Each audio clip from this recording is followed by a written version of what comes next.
Assalamualaikum warahmatullahi ta'ala wabarakatuh, and pleasant afternoon to each and everyone, especially to you, ma'am. I am Almalin S. Salihuddin.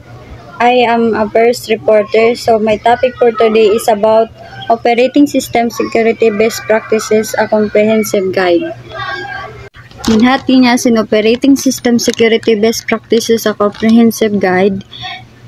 Amon pinakamaraw paghinangon ha seguridad sin operating system, isang kompletong gabay. Operating System Security Best Practices, a comprehensive guide.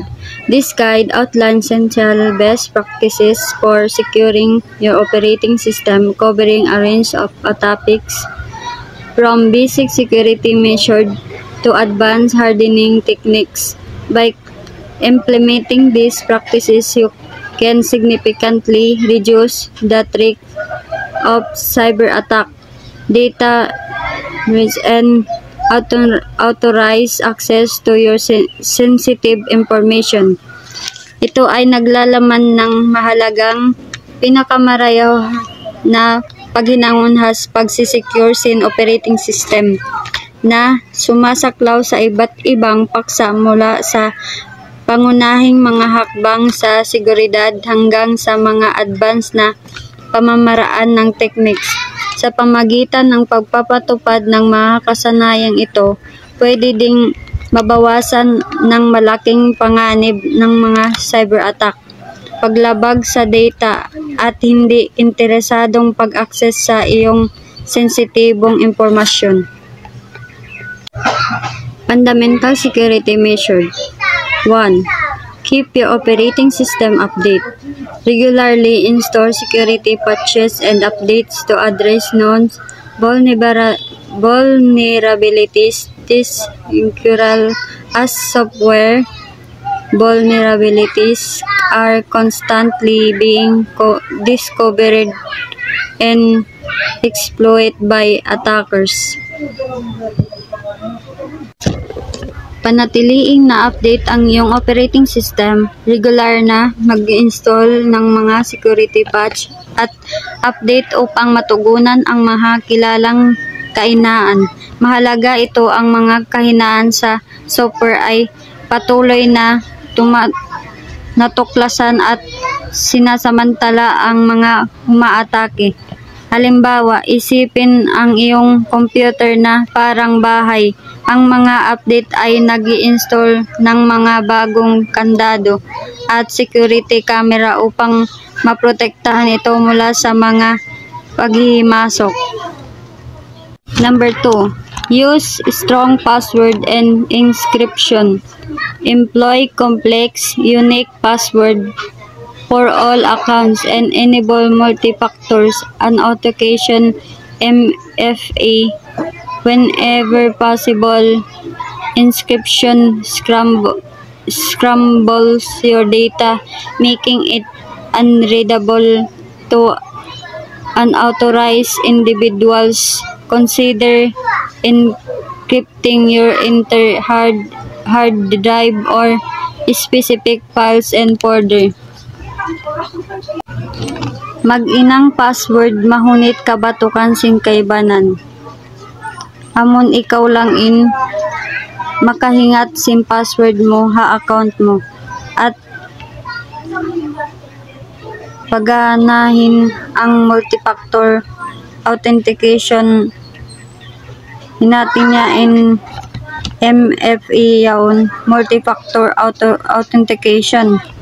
Hanggat maaari ang pag-encrypt ay nag-scramble ng iyong data. Ginagawa itong hindi mabasa ang mga hindi interesadong individual. Sa alang-alang ang pag-encrypt ng iyong buong hard drive o mga particular na file at folder. Halimbawa, ang isang mahinang password ay parang pag-iiwan ng iyong pintuan sa harap na hindi nakakandado. Ang isang malakas na password ay parang isang matibay, nakakandadong pinto na may maaaring bolts. Install and update antivirus software. Antivirus software protect your system against malware like virus, worm, Trojan, spyware, and ransomware. Choose a reputable antivirus program and ensure it regular updates with the latest virus definition. Natin niya mag-install at mag-update ng antivirus software. Ang antivirus software ay nagproprotekta sa iyong system laban sa malware tulad ng mga virus, worm, Trojan, spyware at ransomware.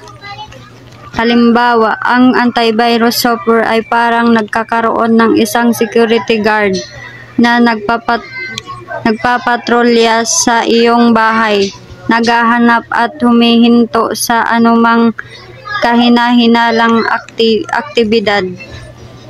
Number 4.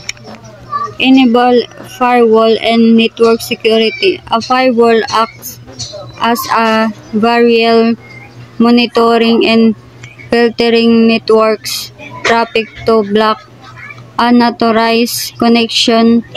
Configure your firewall to allow only traffic from non-trust source. Additionally, use a secure Wi-Fi network, disable remote access and file sharing when not intended, and avoid public or untrusted networks. Paganahin ang firewall at seguridad ng network. Isang firewall ay gumaganap bilang isang hadlang, sumusubaybay at nilalabas ang trapiko ang network upang hangaan ang mga hindi interesadong connection at gumagamit ng isang ligtas na Wi-Fi network. Huwag paganahin ang remote access at file sharing kapag hindi kinakailangan, at iwasan ang mga pampubliko o hindi mapagkatiwalaang network.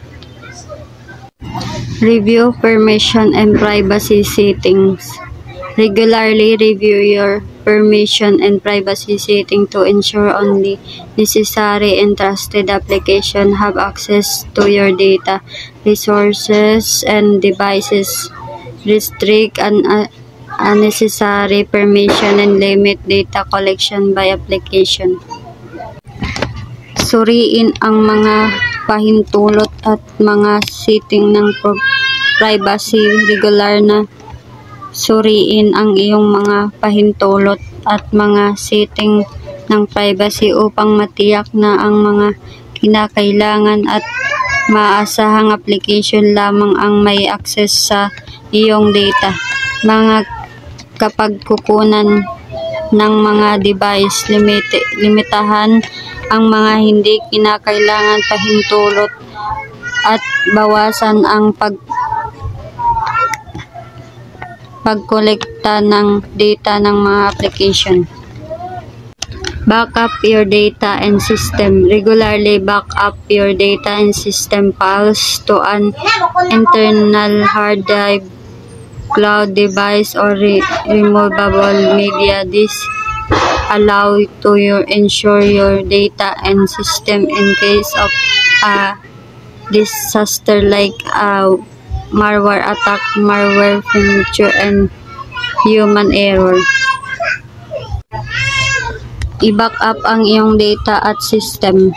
Regular na i-back up ang iyong data at mga files ng system sa isang panlabas na hard drive, cloud service, o naalis ang media. Pwede lang siya ibalik in data at system sa kaso ng isang sakuna tulad ng isang malware attack, pagkasira ng hardware, o pagkakamali ng tao. Okay, advanced hardening techniques. Number 1, minimize attack surface. Remove unnecessary application and service to reduce the potential entry point for attackers. Disable unused ports and service as they can serve as vulnerabilities. Bawasan ang attack surface. Alisin ang mga hindi kinakailangan application at serbisyo upang mabawasan ang mga potential na entry point para sa mga umaatake. Huwag paganahin ang mga hindi ginagamit na ports at serbisyo dahil maaari isang nagsilbing mga kahinaan. Example, isipin ang iyong computer na parang kastilyo. Ang mga hindi ginagamit na ports ay parang mga bukas na gate na magagamit ang mga umaatake upang makapasok. Bawasan ang iyong attack surface sa pamamagitan ng pagsasara ng mga hindi kinakailangan ports tulad ng pagsasara ng mga hindi ginagamit na gate sa inyong kastilyo. Number 2, implement secure configuration. Use security templates to manage and enforce consistent security configuration across your organization. Establish strict access rules and limit the creation of user account. Number 2, magpapatupad ng ligtas na konfigurasyon. Gumamit ng mga templates ng seguridad upang pamahalaan at ipatupad ang pare-parehong mga konfigurasyon ng seguridad sa buong iyong organization. Matatag na mahigpit na ang mga patakaran sa pag-access at limitahan ang paglikha ng mga accounts na user. Example, isipin na mayroong kang listahan ng paunahin para sa iyong bahay. Ang ligtas na konfigurasyon ay parang pagtatakda ng mahigpit na mga patakaran para sa kung sino ang maaaring pumasok at kung ano ang magagawa nila kapag nasa loob na sila. Utilize hardening firewall frameworks. Employ frameworks like AppArmor and Linux to increase access control and protect against attacks like buffer overflow and code injection. Number 3, gumamit ng mga frameworks tulad ng AppArmor at Linux upang mapahusay ang control sa pag-access at maprotektahan laban sa mga pag-atake tulad ng buffer overflow at code injection. Employ endpoint protection and utilize endpoint protection platforms (EPP) to improve multiple layers of protection, including malware protection, email and social engineering protection, direction of malicious protection, and automated isolation of an OS in case of infection. Gumamit ng endpoint protection. Gumamit ng mga platforms ng endpoint protection upang magbigay ng maaaring layer ng protection kasama ang protection sa malware, protection sa email at social engineering, pagtuklas ng mga nakakahawak na proseso at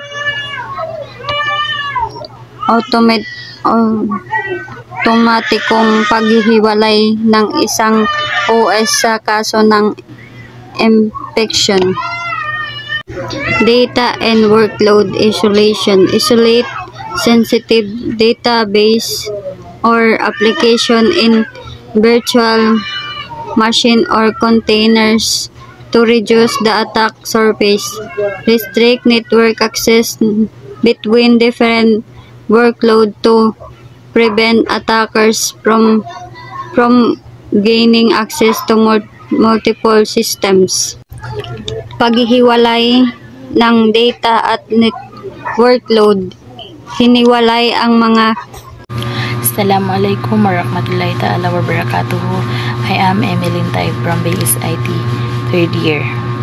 So, my topic for today is about key benefits of OS hardening. Enhanced security. OS hardening reduces the system's attack surface, minimizing its exposure to threats. Reduce risk.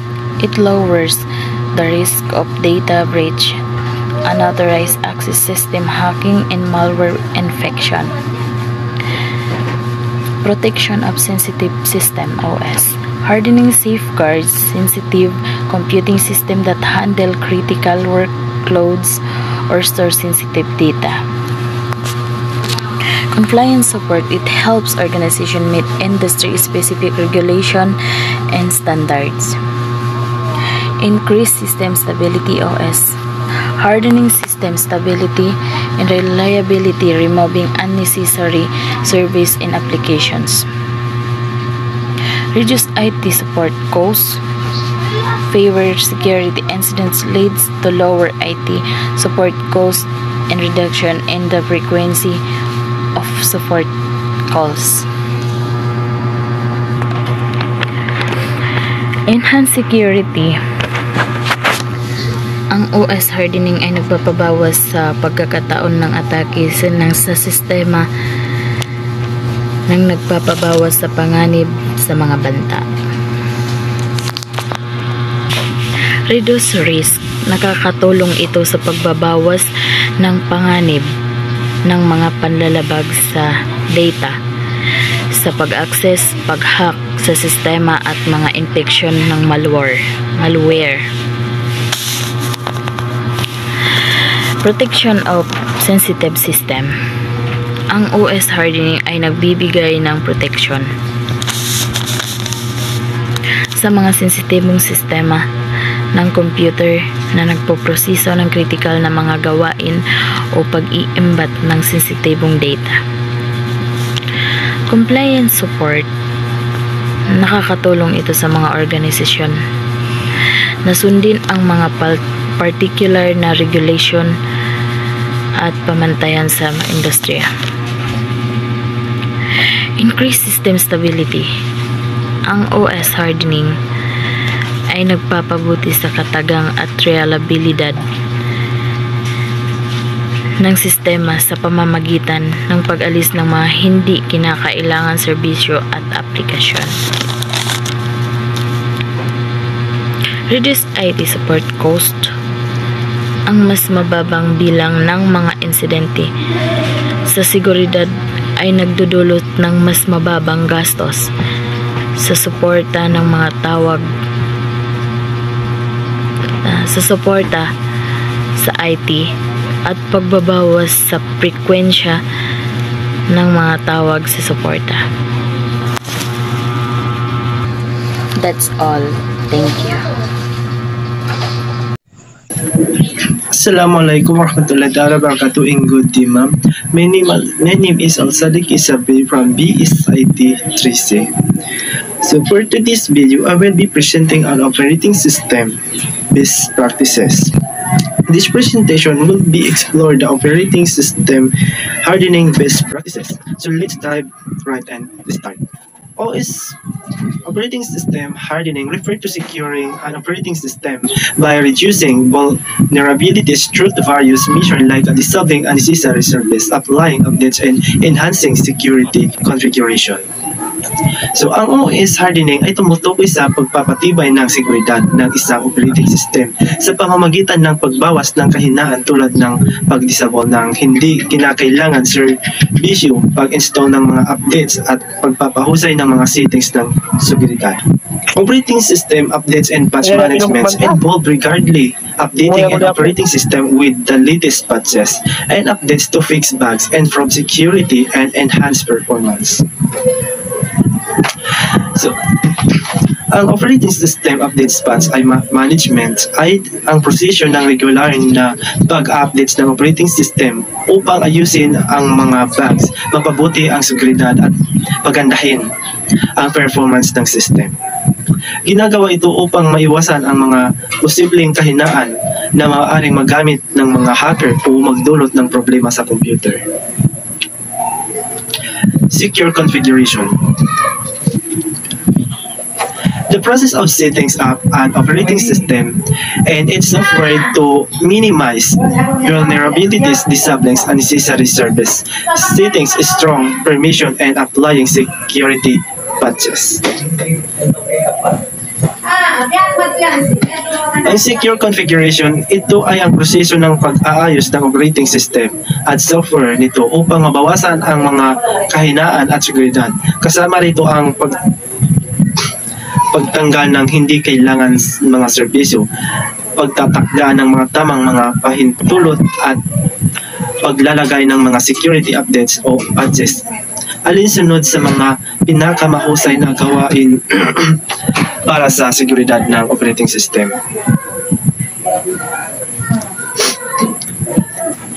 Additional security measure. Extra protection applied to an operating system to enhance its security, such as firewalls, antivirus, software encryption, and multi-factor authentication.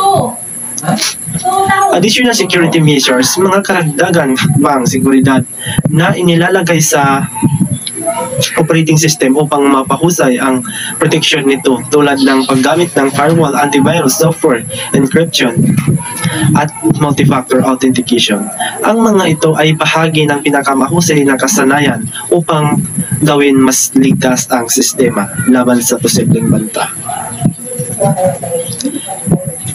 The Center for Internet Security benchmark are security standards that provide best practices and guidelines for securing systems, network, and software. They help organizations reduce security risks and ensure compliance with industry standards. So, ang benchmarks ay ang pamantayan sa seguridad na binibigay ng mga gabay para sa ligtas na pag-set up ng mga system, network, at software. Layunin nito na mabawasan ang panganib sa seguridad at masiguro ang pagsunod sa mga pamantayang pang-industriya. Ang benchmark ay mga gabay para sa pinakamahusay na kasanayan sa pag-secure ng mga IT system at data. Layunin nito na tulungan ang mga organisasyon na protektahan ang kanilang teknolohiya laban sa mga banta, cybersecurity at pamagitan ng pagbawas ng kahinaan at pagtiyak ng pagsunod sa mga pamantayang pagseguridad.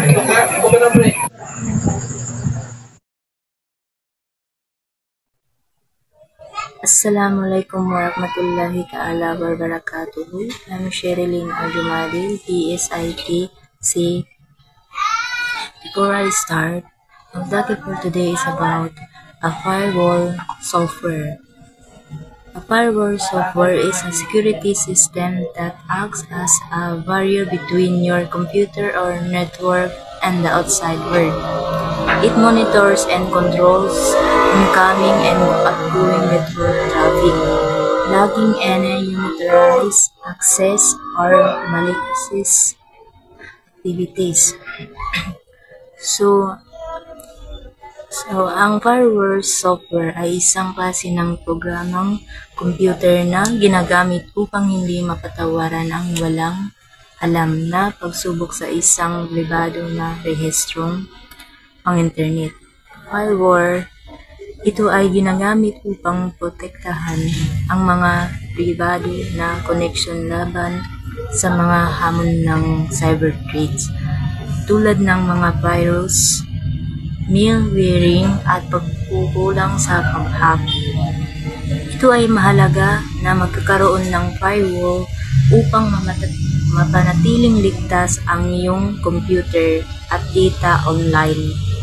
Kumbaga, ang firewall software parang gwardiya ng seguridad para sa iyong computer o network. Binabantayan nito kung may papasok na kahina-hinala o panganib sa loob ng computer. There are two main types of Types of firewalls.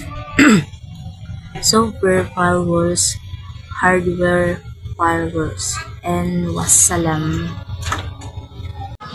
Assalamualaikum warahmatullahi ta'ala wabarakatuh. In my name is Mylene Arbiners to tackle about network analyzing tools.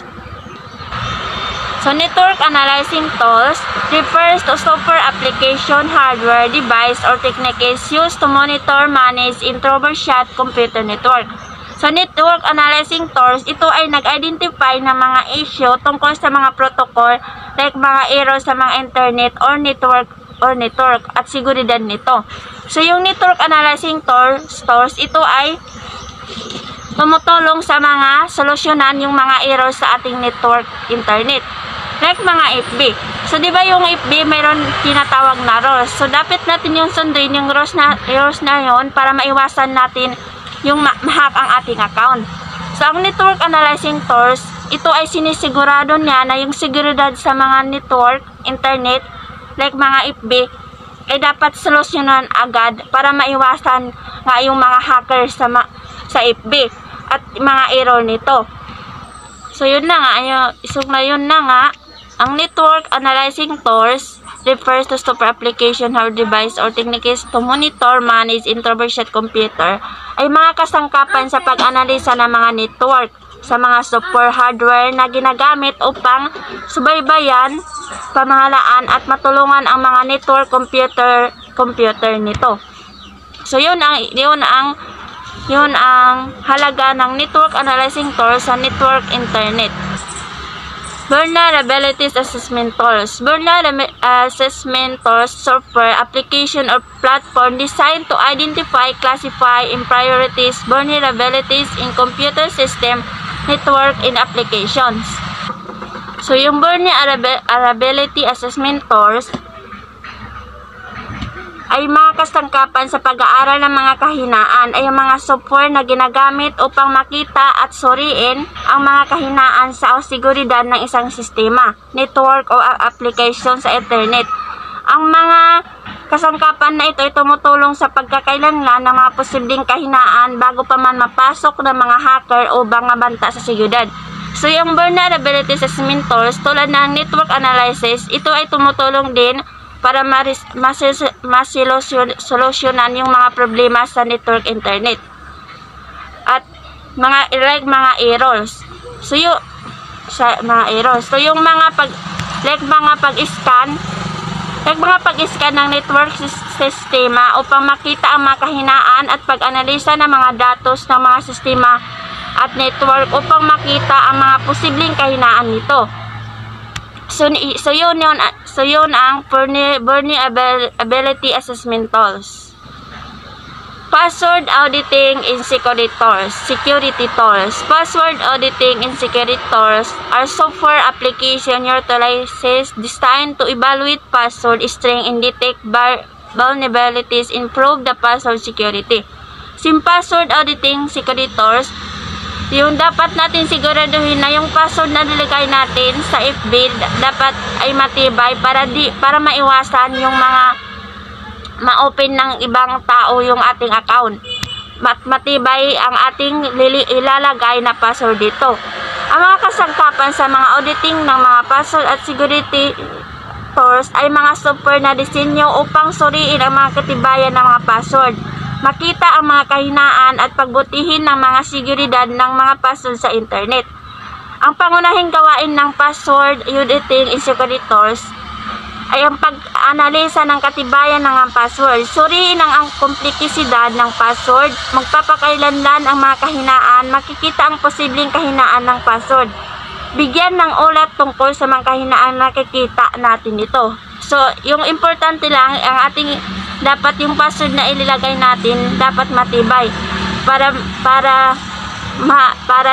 maiwasan yung mga ating account na ma-hack o dapat lang, so yung na nga, dapat matibay yung password na ilalagay natin sa ating account. At bago muna, suriin natin muna ito kung matibay o hindi. Other notable tools refers to software, application platform, or utilizes that provide additional capabilities beyond the primary function of vulnerability assessment tools. These tools are enhanced cybersecurity network management and productivity in comparison. Ito ay ang other notable tools, ito ay tumutukoy sa mga aplikasyon ng software platform o utilities na nagbibigay ng karagdagang kakayahan bukod sa pangunahing gawain ng mga kasangkapan sa pag-aaral ng kahinaan. Ang mga kasangkapan na ito ay pagbubuti sa seguridad sa server, pagpamamahala ng network, produktibidad at pagtutugma. Ito ay ang mga kasangkapan ng pamamahala ng mga impormasyon, seguridad at pangyayari. Kasangkapan sa pagtutungon sa mga insidente, EBQ or mga iba't ibang impact nito. So, yung other network tools na refers to software, ito rin ay tumutulong sa network error o mga posibilidad na mangyari sa network internet. Tulad din ng mga ito, ay tumutulong din yung other network tools para mapabuti ang ating mga internet network tools at maiwasan yung mga error nito. So, yun and goodbye. The frequency of applying security patches to your operating system depends on several factors, including the criticality of the system, the sensitivity of the data you handled, and the severity of the vulnerabilities. Critical systems. For systems handling sensitive data or critical business functions, patches should be applied as soon as possible, ideally within 48 hours of release. This is especially important for internet-facing service where vulnerabilities are more likely to be exploited. The specific consideration of critical system is risk tolerance. Organizations with the high risk tolerance may choose to apply patches more frequently, while those with a lower risk tolerance may option for a less aggressive patching schedule. The compliance requirements that certain industries or regulations may have specific requirements for patch application frequency. For example, the DoD requires all systems to install critical patches within 21 days of release. The best practices for critical system is test patches before deployment, or deploy patches to a test environment before rolling them out to the entire network to ensure that they do not cause any unexpected issues. For example, hospital or medical devices, life support systems, pacemakers, and insulin pumps are the example of medical devices that can be critical to patients' health and survival. Failure could lead to serious injury or death. Number 2 example, government information system. These systems store and manage sensitive government data, including classified information. Failure could compromise national security, lead to data leaks, and erode public trust. Workstation and servers. For less critical systems like workstations and servers, a monthly patching schedule is generally considered a good practice. This allows for testing and validation of patches before deploying them to the entire network. Smaller organizations may have limited resources for testing and deploying patches, so they may need to adopt a more cautious approach. Test patches before deployment. Deploy patches to a test environment before rolling them out to the entire network to ensure that they do not cause any unexpected issues. Workstations are essential components of critical systems, enabling users to interact with and manage their vital systems. Ensuring the security and compliance of these workstations is paramount to protecting sensitive data, maintaining system integrity, and preventing disruption to critical operations. One of the example of workstation and servers is government. Intelligence analyzes workstations used by government agencies to analyze sensitive data. Cybersecurity workstations for monitoring and responding to cyber threats, and command and control workstations for managing critical infrastructures. This workstation requires strict security measures to protect national security and prevent data leaks.